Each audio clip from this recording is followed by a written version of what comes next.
তেল ঘি ছাড়াই শুধুমাত্র 1 কাপ আটা দিয়ে পুষ্টিকরযুক্ত স্বাস্থ্যকর এই নাস্তা খুব সহজেই বাড়িতে বানিয়ে নিন।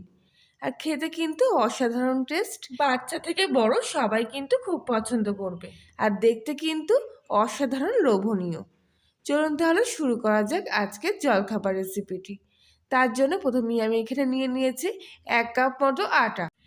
এর মধ্যে স্বাদ মতো লবণ দিয়ে দেবো, আর দিয়ে দিচ্ছি হাফ চামচ মতো বেকিং পাউডার।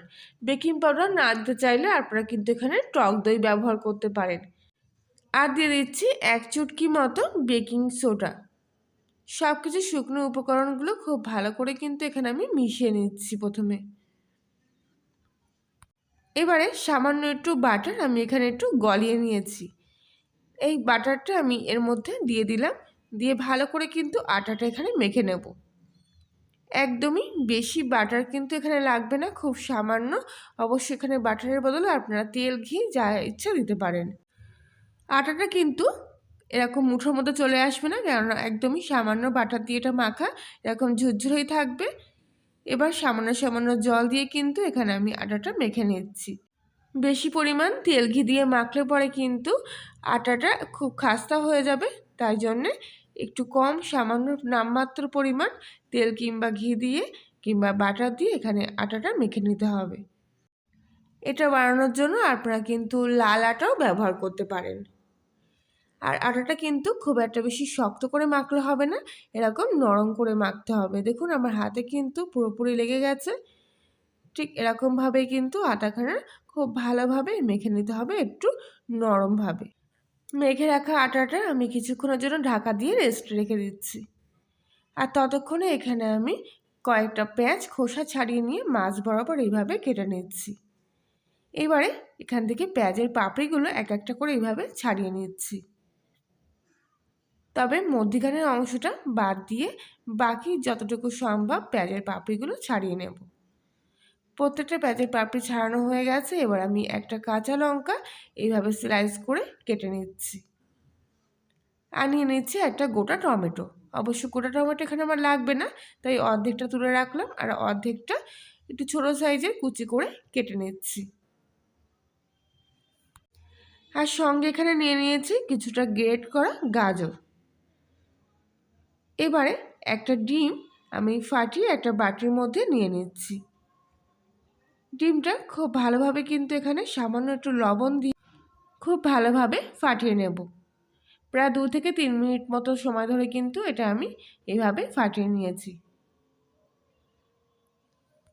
এবারে আগে থেকে রেস্টে রাখা আটাটা আমি হাত দিয়ে আবারও ভালো করে এইভাবে একটু মেখে নিচ্ছি। এবারে একটা স্ল্যাপের ওপর কিছুটা ময়দা ছড়িয়ে নিয়ে আটাটা আমি হাত দিয়ে এইভাবে একটা গোল শেপ দিয়ে নিচ্ছি। যেমনভাবে ঠিক রুটি আমরা বেলি, ঠিক সেইভাবে কিন্তু আটাটা এবার বেলে নিচ্ছি। তবে খুব একটা বেশি পাতলা করব না, এরকম মোটাভাবে কিন্তু চারধারটা সমান করে বেলে নেব। দেখুন খুব একটা বেশি পাতলা কিন্তু এখানে রাখিনি। এবার হাত দিয়ে চার সাইডটা একটু ভালোভাবে শেপ দিয়ে নিচ্ছি। লেচিটা এখানে তৈরি হয়ে গেছে। এইবারে ঠিক 1 আঙুল মতো বাদ দিয়ে মাঝখানটা আমি ঠিক এইভাবে কিন্তু হাত দিয়ে এইভাবে ড্যাব ড্যাব করে দিচ্ছি, যাতে মাঝখানটা একটু ডিপলিভাবে গর্ত হয়ে যায়। হয়ে যাওয়ার পর চার সাইডটা কিন্তু আবার আমি খুব ভালো করে হাত দিয়ে একটা রাউন্ড শেপ দিয়ে নিচ্ছি।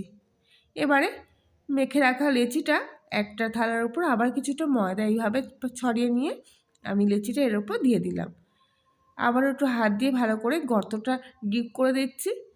আপনারা প্লেটের ওপরে ময়দা কিংবা তেল ব্রাশ করেও নিতে পারেন, তবে ময়দা ছড়িয়ে নিলে পরে কিন্তু জলখাবারটা বেক হওয়ার পর খুব ভালোভাবে উঠে আসবে। এবারে আগে থেকে ফ্যাটিয়ে রাখা ডিমের কিছুটা অংশ আমি এর মধ্যে দিয়ে দিলাম। পুরো ডিমের গোলাটা কিন্তু আমার এখানে লাগেনি, সামান্য একটুকুই লেগেছে। এবারে আগে থেকে গ্রেট করা গাজরটা আমি এর মধ্যে দিয়ে দিচ্ছি। আর দিয়ে দেব আগে থেকে নিয়ে রাখা টমেটো কুচিগুলো। খুব সুন্দরভাবে পছন্দ মতো করে আপনারা এখানে সাজিয়ে নেবেন জলখাবারটা। এখানে জলখাবারটা অনেকটা পিৎজার মতন কিন্তু তৈরি হচ্ছে।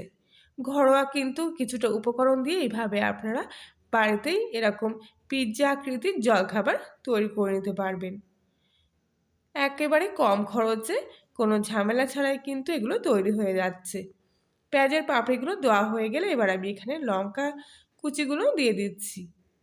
কিছুটা ধনিয়া পাতা কুচি না করে এইভাবে গোটা গোটাই কিন্তু আমি এর উপর দিয়ে এইভাবে দিয়ে দিচ্ছি। এবার দিয়ে দিচ্ছি হাফ চামচি মতো মরিচ গুঁড়ো। কোনো রকম মশলা কিন্তু এখানে আমি ব্যবহার করছি না। আর দিচ্ছি একটুখানি সামান্য বিট লবণ ছড়িয়ে, এতে টেস্টটা খুব ভালো আসবে। এবারে একটা সেদ্ধ ডিম ওপর থেকে এইভাবে গ্রেট করে এর মধ্যে দিয়ে দিচ্ছি। গ্রেট করা সেদ্ধ ডিমটা ওপর থেকে দেওয়ার ফলে কিন্তু জলখাবারটা দেখতে আরও লোভনীয় হয়ে উঠছে। আপনারা এর মধ্যে ক্যাপসিকামও ব্যবহার করতে পারেন। এবারে গ্যাসের ওভেনে একটা কড়াই বসিয়ে এর মধ্যে একটা স্টোন দিয়ে দিলাম। খুব ভালোভাবে কড়াইটা হিট হয়ে গেলে আমি স্টোনের ওপরে জলখাবারের প্লেটটা কিন্তু এভাবে বসিয়ে দিচ্ছি। আপনারা চাইলে স্ট্যান্ডের ওপরও দিতে পারেন। এবারে ওপর থেকে একটা কাচের ঢাকনা দিয়ে দিলাম। প্রথম 5 মিনিট কিন্তু গ্যাসের ফ্লেমটা হাইতে রাখবো, আর তারপর 15 মিনিট মতো একদম লো ফ্লেমে এখানে আমি জলখাবারটা বেক করে নিচ্ছি। আস্তে আস্তে কিন্তু জলখাবারটা দেখুন কত সুন্দর ফুলে উঠতে শুরু করেছে। ধারগুলো কিন্তু দেখলেই বুঝতে পারছেন কতটা পাতলা ছিল আর কতটা মোটা হয়ে গেছে। পুরোপুরি 20 মিনিট বেক হওয়ার পর কিন্তু আমি ঢাকনাটা খুলে নিলাম। এবারে একটা মাছ বরাবর কাঠি এইভাবে ফুটিয়ে দিয়ে দেখছি ভিতরটা বেক হয়েছে কিনা। সুন্দরভাবে কিন্তু জলখাবারটা বেক হয়ে গেছে, আর ওপর থেকে কিন্তু সবজিগুলো খুব ভালোভাবে এখানে সেট হয়ে গেছে। দেখুন একদম কিন্তু উঠে আসছে না, আর ধারগুলোও দেখুন কত সুন্দর রুটিটার ফুলে উঠেছে, শক্তও হয়ে গেছে। এবার আমি প্লেটটা কড়া থেকে নামিয়ে নিচ্ছি। কিছুক্ষণ কিন্তু এই অবস্থায় একটু ঠান্ডা করে নেব। প্লেট থেকে আমি জলখাবারটা তুলে নিচ্ছি। আপনারা অনেকেই বলেন ময়দার বদলে কিন্তু তেল দেওয়া যায় না। হ্যাঁ, তেল কিন্তু অবশ্যই দেওয়া যায়, তবে তেল দিলে পর কিন্তু এটা বেক হওয়ার সময় তলাটা পুড়ে যেতে পারে কিংবা ভাজা হয়ে যেতে পারে। আর এখন আমি জলখাবারটা তুলছি। দেখুন ব্যাক সাইডটা কতটা সুন্দর হয়েছে। দেখলে মনে হবে যে একটা যেন গোল রুটি। দেখুন একটুকু কিন্তু কোথাও পুড়িনি বা ভাজাও হয়ে যায়নি। শুকনো ময়দা দিয়ে এইভাবে যে কোনো জিনিস বেক করবেন, দেখবেন ব্যাক সাইডটা কিন্তু খুব সুন্দর আসবে। আর গুঁড়ো ময়দাটা এইভাবে কিন্তু একটু পরিষ্কার করে ব্রাশ দিয়ে ঝেড়ে নিলে কিন্তু খুব সুন্দরভাবে পরিষ্কার হয়ে যায়। কোথাও কিন্তু কোনো পোড়ার দাগ নেই বা ভাজার দাগ নেই, মনে হচ্ছে একটা গোল রুটি তৈরি হয়েছে।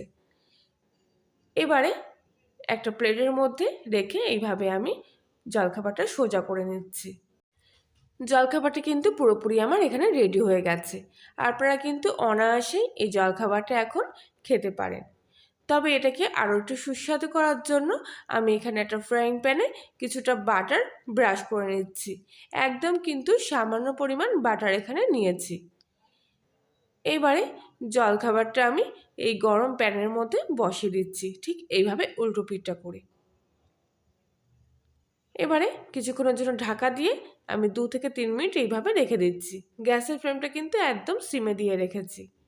আর উল্টো পিঠটাও কিন্তু বাটার আমি এইভাবে ব্রাশ করে নিচ্ছি।